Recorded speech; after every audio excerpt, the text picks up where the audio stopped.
13절을 보시면 이에 다윗이 건너편으로 가서 멀리 산 꼭대기에 서니 거리가 멀었다 이렇게 되어 있죠. 다윗이 건너편 산으로 갔습니다. 방금 전에 어디 있었냐면 다윗이 사울의 진영에 있었죠. 사울의 진영에 가서 봤더니 정말 사울과 3,000명의 군사가 모두 다 잠이 들었습니다. 왜요? 하나님이 다 잠들게 하셨으니까요. 저 말도 안 되는 일이 일어난 겁니다. 그때 다윗이 창과 물병만 가지고 그 자리를 떠나서 저 건너편 산으로 간 겁니다. 여기서 하나 생각해 볼 게 하나 있는데요.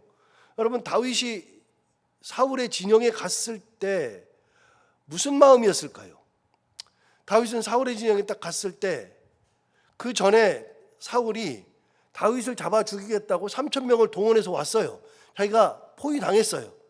그때 마음, 그리고 사울의 진영에 가서 직접 사울을 보고 3,000명이 잠들어 있는 것을 보고 그리고 창과 물병을 가지고 나올 때에 다윗의 마음이 어땠을까요? 여러분, 일편 생각해 보면 다윗이 그때 콩닥콩닥 조마조마 했을 겁니다. 뭐 그러지 않겠습니까? 그런데 여러분, 이것은 다윗이 3,000명 군사의 몇 번째라 그랬어요? 두 번째라 그랬어요. 사울이 다윗 죽이겠다고 군사 3,000명을 동원했다는 것은 두 번 나온다 그랬어요. 자, 다윗은요, 지금까지 어떤 일이 있었느냐? 옛날로 거슬러 올라가서 골리앗을 죽이고 나서부터 여인들이 다윗은 만만이요 사울은 천천히로다 이렇게 노래했을 때, 그때부터 사울이 다윗을 죽이려고 했었죠. 죽이려고 하는 시도가 왕궁에 있을 때 7번 있었습니다. 7번 죽이려고 했었고, 그 다음에 도망갈 때에도 수차례 그게 반복이 되어 있었어요. 여러분, 무슨 얘기냐면 옛날에 처음 자기를 죽이려고 했을 때 느꼈던 다윗의 감정과 지금 3,000명의 군사가 있어서 지금 내가 사울의 군 진영으로 가서 사울의 물병과 창을 가지고 나올 때 그 감정은 다를 거예요. 어떻게 달라요? 어느 게 더 콩닥거려요? 옛날 게 훨씬 더 콩닥거려요. 군사는 3,000명이 많고요, 훨씬 더 사울이 악랄해져 있는데요, 다윗의 마음은요, 옛날에는 진짜 처음 당할 때는 이게 무슨 일이야 그러면서 내가 죽겠네, 그렇게 그 당시에는 사람들을 동원하지도 않았어요. 군사를 동원하지도 않았어요. 그런데 지금은 3,000명이나 동원하고 왔는데도요, 지금은 다윗의 마음이 제가 생각할 때는 옛날과 다르게 콩닥콩닥하고 막 다 죽게 생겼는데 그렇게 생각 안 하고 3,000명이 잡으러 왔어도 다윗의 마음은 담대했을 거라고요. 왜요? 어떻게 할 수 있어요? 3,000명이 있는데 거기를 정탐꾼을 보내면은 얼마나 되고 가서 잠들었으면 야, 창 뽑아와, 물병 가져와, 정탐꾼한테 얘기해도 되는데 다윗이 어떻게 했어요? 자기가 직접 거길 가죠. 이제 그게 뭐예요? 승리의 경험이에요. 하나님이 그 산을 한 번 넘게 해주실 때, 처음 넘을 때는 야, 이걸 어떻게 넘어? 그런데 한 번 넘었어요. 그 작은 산을 넘었다고요. 산을 넘고 나니까 그래도 내가 넘었네. 이 어려운 이 고난을 하나님의 은혜로 넘었네. 그런데 다음에 그 일이 왔을 때 또 그랬는데 하나님이 또 넘게 하시니까 하나님이 나에게 역사하셔서 내가 다 넘어가네. 그걸 7번을 계속 하다 보니까 그런 일이 있으면 에이 그러려니 해요. 도망 다닐 때 별짓을 다 당하다 보니까 그런 상황 속에서 내가 죽겠네라는 생각을 없지 않아 하는데, 이미 3,000명을 동원했을 때 아둘람 굴에 있을 때 다윗이 굴에 들어와서 대변을 보려고 했을 때도 죽일 수 있었는데 하나님의 기름 부음 받은 자를 내가 죽일 수 없도다. 하나님이 하실 거다. 그렇게 하면서 했던 얘기가 뭐냐면 내가 하지 않아도 하나님이 치실 것이다. 하나님이 치시리니 혹은 전장에 나가서 죽거나 혹은 때가 되어서 죽거나 그건 하나님의 몫이다. 이제 다윗은요 초월했어요. 어떻게 해요? 어려움이 있다는 거 다 알아요. 그 어려움이 얼마든지 있다는 걸 다 알아요. 아는데 이제는 옛날에 어려움이 있으면 막 괴롭고 힘들었는데 이제는 어려움 괜찮아. 하나님이 내게 역사하셔. 3,000명이 와도 괜찮았거든요. 또 3,000명이 왔어요. 그래도 하나님이 내게 함께 하시니 내가 그것에서 안 죽어. 사라지지 않아. 사그러들지 않아. 그런 확신이 있으니까요. 다윗은 그런데도 그렇기 때문에 3,000명의 진영에 자기가 자기 발로 들어가서 사울의 창과 물병을 가지고 나왔죠. 그렇게 가지고 와서 저 산까지 간 겁니다. 다윗이 담대하죠. 왜요? 확신하거든요. 이제는 하나님이 함께 하신다는 거. 그래서 이미 제가 설교하면서 이스라엘 백성들이 만나 먹는 얘기를 했지만 만나를 먹을 때 처음에는 어땠어요? 하나님이 매일 하루에 한 끼씩 줄게, 한 번씩 줄게. 그럴 때 사람들이 의심하는 사람들이 많았어요. 내일만 준다고? 모레 건 어떻게 해? 하나님 그랬거든요. 매일매일 준다 그랬는데 처음 받을 때는 하루 받으면서도 그 다음날 걱정했어요. 그리고 이틀분을 모아온 사람들이 있었어요. 그런데 이틀분을 모아왔는데 그 다음날 이렇게 썩어버리거든요. 저녁에. 그 다음날 우리는 못 먹을지 내일 준다 그랬는데 진짜 줄까? 그런 생각했는데 그 다음날 나가보니까 또 있거든요. 그게 반복되다 보니까 사람들이 나중에는 이틀분을 절대로 모으지 않는다. 처음에는 이틀분 줄까? 그 다음날 어떡하지? 나중에는요 40년 되잖아요. 40년 되면은요 나중에는 그냥 당연한 거예요. 그 은혜가 당연한 거. 놀랍게도 6일째 되는 날에 이틀분 준다 그랬어요. 그러니까 매일매일 주다가 이틀째는 썩었는데 이거는 이틀분까지 준대요. 이게 썩어버리던데 하루분만 가져와야지. 그런 사람들이 있었어요. 이건 제 얘기가 아니라 성경에 다 나오는 얘기예요. 이틀분치를 안 가져오고 하루분치만 가져오는 사람도 있었어요. 그 사람들은요 그 다음 날은 굶어야 돼요. 그런데 진짜 하나님의 말씀대로 6일째 되는 날에는 안식일이 있으니까 이틀분을 가져와도 안 썩어요. 희한하게 그때만 안 썩어요. 그거를 경험하다 보니까 처음에는 의심했는데 나중에는 경험하다 보니까 그게 당연한 거예요. 하나님의 은혜를 경험하다 보면 그게 당연한 거예요. 하나님이 나와 함께 하신다는 것을 확신하는 믿음이 생기면요 어떤 어려움이 와도 그 어려움 속에서 사그라들지 않아요. 당연하게 생각한다고요. 다윗이 아주 담대하게 이제는요 7번 죽을 고비 넘기고 도망다니면서도 수차례 죽을 고비를 넘기고 심지어는 블레셋에 가가지고 가드에 가가지고 미친 척까지 하면서도 살아남았어요. 지금까지 살아남다 보니까 이제는 이 모든 것들이 어떤 어려움이 있어도 상관없어요. 하나님이 역사하시니까요. 그래서 뭐가 중요해요? 하나님의 역사를 체험하는 신앙이 중요한 거예요. 한 번, 두 번, 세 번, 네 번 하다 보면 어떤 신앙이 생기냐면 하나님은 내가 가는 길마다 어려움을 당할 때마다 고난과 역경이 있을 때마다 하나님은 침묵하시지 않고 반드시 나를 인도하신다 라고 하는 확신, 믿음이 생겨서 그 다음부터는 그런 거 있어도 그냥 넘어가는 거예요. 여러분 어려움이 커요? 하나님의 은혜가 커요? 하나님의 은혜가 큰 거예요. 그건 누가 고백할 수 있어요? 경험한 사람들이 할 수 있어요. 그러니까 경험한 사람들이 뭐라고 해요? 이렇게 하잖아. 그러면 야 괜찮아. 나도 그렇게 아파봤어. 하나님께서 역사하셔. 얘기해요. 초등학교 아이들이 학교 갔다 와가지고 막 공부 힘들어해요. 그런데 뭘 힘들어하나 봤더니 1 더하기 1이 너무 힘들대요. 여러분 웃잖아요. 2 더하기 2가 힘들대요. 여러분 2 더하기 2가 힘들대요. 그러면 여러분이 2 더하기 2를 듣는 순간에 4 이미 답이 나왔잖아요. 3 더하기 3이 힘들대요. 애가 그게 너무 힘들대요. 그 다음에 4 빼기 3이 힘들대요. 여러분 이게 힘들어요? 그런데 저도 옛날에는 힘들었어요.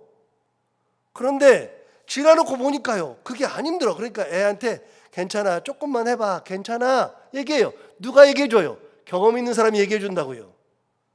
초등학교 1학년들이 그거 힘들어하는데 초등학교도 안 간 3살짜리가 괜찮아, 조금만 해봐 그래요? 경험한 사람들만 해줄 수 있는 얘기예요. 경험한 사람들만. 시련의 아픔을 겪잖아요. 그럼 시련의 아픔을 겪을 때 이미 시련을 겪었던 사람들이 조언해 주는 거예요. 괜찮아, 지금은 죽을 것 같지?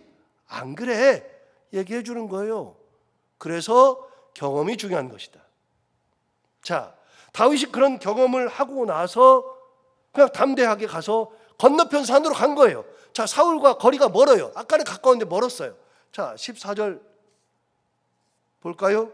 다윗이 백성과 넬의 아들 아브넬을 대하여 외쳐 이르되 아브넬아. 그때 대답 안 하는 것 같아. 너 왜 대답 안 해? 안 하느냐? 하니 아브넬이 대답하여 이르되 왕을 부르는 너는 누구냐? 하더라. 15절 다윗이 아브넬에게 이르되 네가 용사가 아니냐? 이스라엘 가운데 너 같은 자가 누구냐? 그러한데 내가 어찌하여 내 주 왕을 보호하지 아니하느냐? 백성 가운데 한 사람이 내 주 왕을 죽이려고 들어갔었느니라. 이렇게 말하죠. 이게 무슨 말이에요? 아브넬이 누군데요? 여러분 7절 보세요. 7절에 다윗이 사울의 진영에 들어갔을 때 얘기해요. 7절에 이렇게 말합니다. 다윗과 아비새가 밤에 그 백성에게 나아가 본즉 사울이 진영 가운데 누워 자고 창은 머리 곁 땅에 꽂혀 있고 그다음 뭐라고 했냐면 아브넬과 백성들은 그를 둘러 누웠는지라. 여러분 여기 아브넬이 나오네요. 아브넬이 이미 나왔어요. 여러분 왜 아브넬이 굳이 여기에 나올까요? 아브넬은 사울의 군대 장관입니다. 사울의 군대 장관이면 사울을 지켜야죠. 근데 사울을 지키는 군대 장관 아브넬도 잠을 잤거든요. 그러니까 아브넬을 부르는 거예요. 아브넬, 너 같은 자가 누구야? 너 누구야? 야, 이스라엘 중에서 너처럼 큰 용사가 누가 있어? 너 군대 장관이잖아. 그런데 네가 네 왕을 보호하지 않아? 너 왜 왕도 보호하지 못해? 야, 백성 가운데에서 나랑 아비새가 왕 곁에 갔다 왔어. 너 알기나 해? 그 얘기하는 거예요. 그 얘기. 여러분 아브넬이 사울의 군대 장관이고요. 참고로 다윗의 군대 장관이 누구예요? 우리가 잘 아는 요압이에요. 요압. 그리고 훗날 솔로몬의 군대 장관은 브나야예요. 브나야. 그래서 각 왕들마다 군대 장관이 달라요. 이 아브넬은요, 사울의 군대 장관이기도 하지만 훗날 사울이 죽고 그의 아들 이스보셋이 7년 동안 이스라엘 11지파의 왕이었을 때에도 아버지의 뒤를 이어서 그 아들 이스보셋의 군대 장관으로 있었어요. 아브넬은 용사예요. 그런데 그 아브넬이 사울 왕을 지키지 못한 거죠. 그러니까 다윗이 이렇게 얘기하는 겁니다. 자, 16절 볼까요? 16절. 내가 행한 이 일이 옳지 못하도다. 여호와께서 살아계심을 두고 맹세하노니 여호와의 기름 부음 받은 너희 주를 보호하지 아니하였으니 너희는 마땅히 죽을 자이니라. 이제 왕의 창과 왕의 머리 곁에 있던 물병이 어디 있는지 보라. 그렇게 얘기했죠. 야, 너 한 것이 너 말도 안 되는 짓 했구나. 그 말이에요. 어떻게 왕을 보호하지 못해? 물병과 창이 어디 있나 좀 찾아봐. 왕의 것이 어디 있는지. 그렇게 이야기하죠. 그랬더니 사울이 그 소리를 듣고 다윗을 부릅니다. 17절. 사울이 다윗의 음성을 알아듣고 이르되 내 아들 다윗아 이것이 내 음성이냐 하는지라. 다윗이 이르되 내 주 왕이여 내 음성이니이다 하고 또 이르되 내 주는 어찌하여 주의 종을 쫓으시나이까? 내가 무엇을 하였으며 내 손에 무슨 악이 있나이까? 다윗이 얘기하는 거예요. 왜 자꾸 저를 쫓으십니까? 내가 뭔 잘못을 했다고요? 무슨 악을 행했다고 자꾸 나를 쫓습니까? 또 얘기해요. 이거 언제 얘기했어요? 얼마 전에 아둘람굴에서도 똑같은 얘기했어요. 그 전에 왕궁에 있을 때 사울의 아들 요나단이 똑같은 얘기했어요. 다윗이 무슨 잘못이 있습니까? 무슨 악이 있습니까? 왕에게 무슨 잘못을 했습니까? 계속해서 얘기하는 거예요. 도대체 내가 무슨 잘못을 했는데요? 다윗은 사울이 자기를 쫓아다니는 것을 굉장히 괴로워하죠. 자, 18절 보세요. 19절. 원하건대 내 주 왕은 이제 종의 말을 들으소서. 만일 왕을 충동시켜 나를 해하는 이가 여호와이시면 여호와께서는 재물을 받으시기를 원하나이다마는 만일 사람들이면 그들이 여호와 앞에 저주를 받으리니 이는 그들이 이르기를 너는 가서 다른 신들을 섬기라 하고 오늘 나를 쫓아내어 여호와의 기업에 참여하지 못하게 함이니이다. 무슨 말이냐면 제가 설명하면 이거예요. 자, 만일 나를 쫓아다니면서 나를 죽이라고 충동하는 분이 하나님이라 그러면 하나님이 당신한테 그렇게 나를 쫓아다니면서 나를 죽이라고 충동했으면 그 하나님이 하신 거니까 하나님이 재물을 받으시고 영광 받으시는 겁니다. 그런데 만일 그게 하나님이 아니고 사람들이면 그 사람이 하나님 앞에 저주를 받아야 됩니다. 왜요?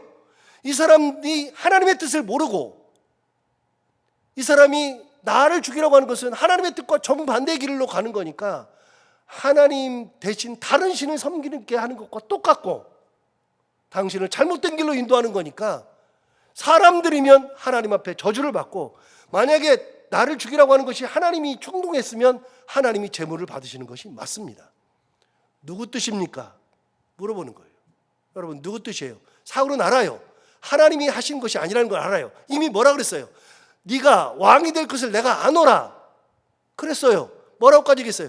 네가 왕이 된 다음에 우리 가족을 멸문지화 시키지 말아달라고까지 부탁도 했어요.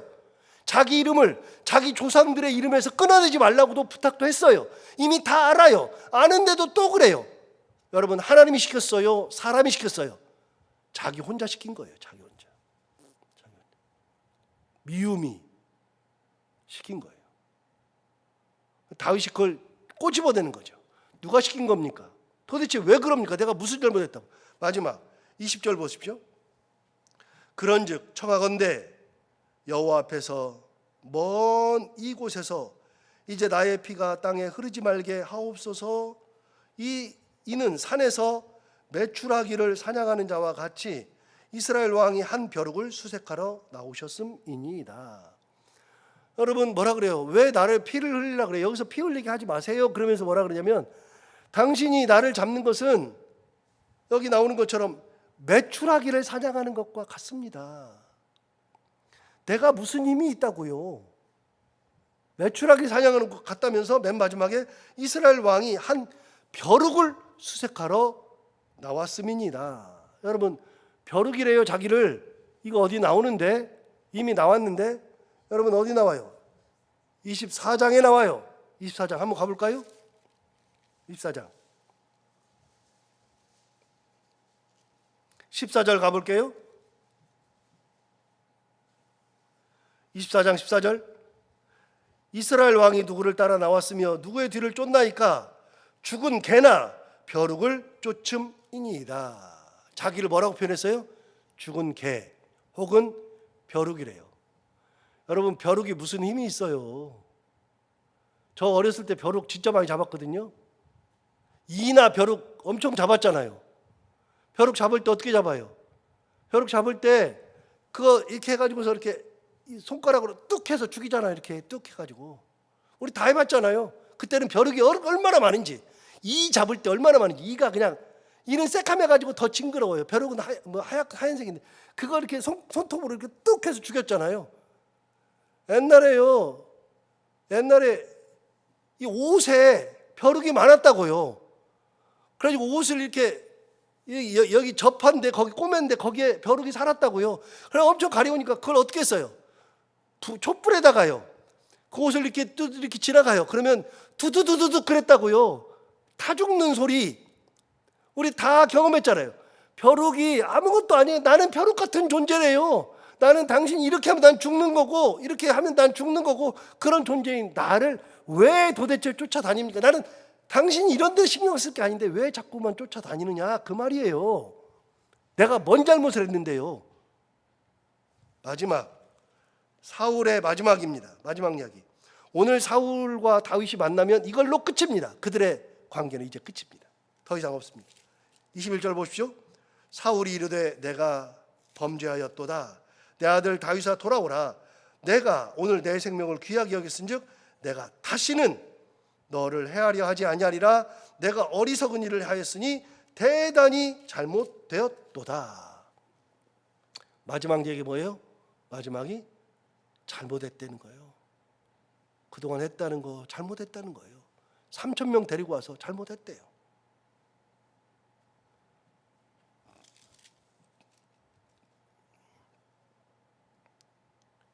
그러면서 뭐라 그래요? 22절 보시면 다윗이 대답하여 이르되 왕은 창을 보소서 한 소년을 보내어 가져가게 하소서.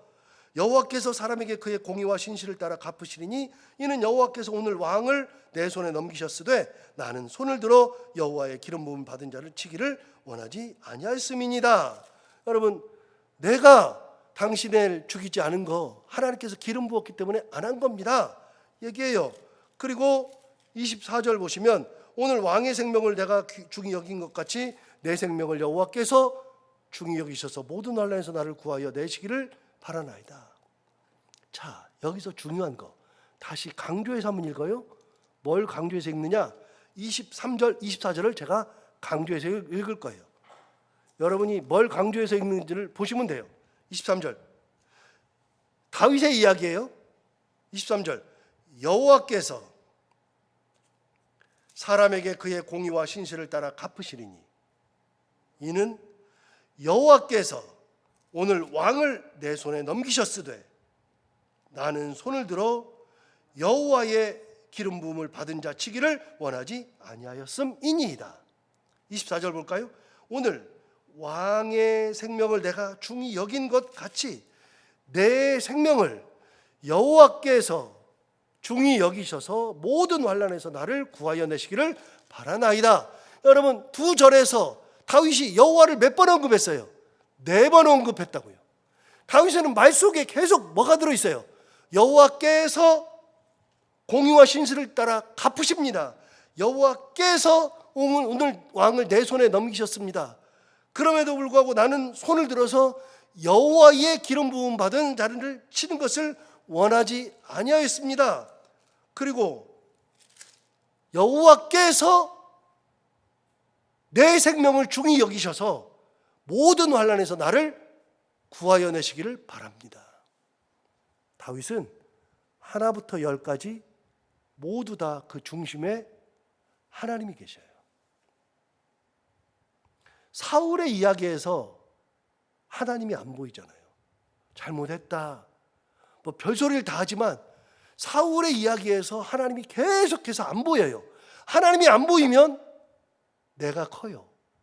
내 소리가 커요. 여러분, 내 안에 하나님의 은혜가 쭉 찾아들면 어려운 일이나 힘든 일이 있어도 은혜가 그걸 다 덮어요. 하나님의 은혜가 있어야 돼요. 하나님의 말씀이 있어야 돼요. 그런데 하나님의 말씀이 없고 그러면 뭐가 있어요? 내 안에 있는 찌꺼기들이 다 나와요. 그게 커요. 그걸 싹 다 비워내고 쓰레기를 다 비워내고 내 안에 있는 것들을 다 비워내고 하나님의 은혜로 채워야, 그래야 은혜가 나오는 거예요. 하나님의 사랑이 있어야 사랑이 나오는 거예요. 여러분, 사람을 볼 때요, 남녀가 막 사귈 때요 보면은요 눈에서 꿀물이 뚝뚝뚝뚝 떨어져요. 사귀는 거 보면은요 그냥 좋아가지고 죽어요. 그 마음에 사랑이 많으니까요. 꿀이 많으니까 꿀이 뚝뚝뚝 떨어져요. 그런데 그 시간이 지나면은요 꿀 안 떨어져요. 왜요? 이제는 꿀이 없어졌거든요. 여러분, 하나님의 사랑이 가득하고 은혜가 가득해야 은혜가 나오는 거예요. 사랑이 나오고. 다윗에게는 뭐가 가득해요? 여호와가 가득하죠. 그래서 여호와께서 신실을 따라서 공의를 따라서 갚으십니다. 여호와께서 왕을 내 손에 넘기셨습니다. 내 손에 넘기셔서 당신 잘못해서 나한테 죽게 생겼는데 아니에요. 여호와께서 당신을 내 손에 넘기셨습니다. 당신은 여호와께서 기름 부음 받으신 자이기 때문에 내가 안 죽이는 겁니다. 내가 이 모든 환난 가운데서도 하나님이 나를 중하게 여기셔서 귀중하게 여기셔서 여호와께서 이 모든 것에서 나를 구하시기를 원합니다. 다윗은 입만 열면 하나님, 은혜 하나님을 바라보죠. 이게 결정적 차이예요. 다윗과 사울의. 오늘 다윗이 어려움이 있어도 그래도 하나님이 함께 계시는 그 확신 가지고 은혜 가운데 길을 가면서 끝까지 하나님만 의지하고 갔던 것처럼 그 길을 가면 되는 것이다. 다시 한번 생각하고 우리 모두 다윗과 같은 길로 가는 믿음의 사람들이 다 되기를 바랍니다. 기도하겠습니다. 하나님 아버지 감사합니다. 오늘도 새벽에 다윗과 사울의 마지막 만남 이야기를 함께 나누었습니다.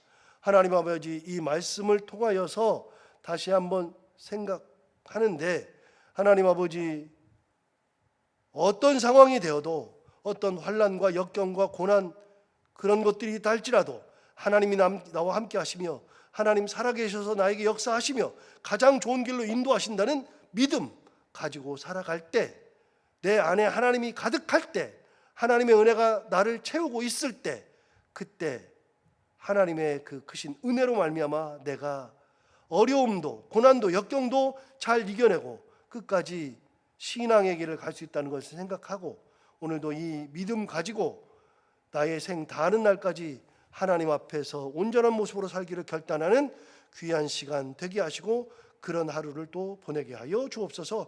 오늘도 하루를 살아가기 위해서 이 자리에 모여서 말씀 듣고 기도하러 나온 살아가는 성도들 한 분 한 분의 기도를 다 들응답하여 주옵시고, 오늘도 해야 되는 것들을 기쁨으로 잘 감당하고 만나는 분들과 함께 웃고 행복한 하루가 되게 하여 주옵소서. 예수님 이름으로 기도하옵나이다.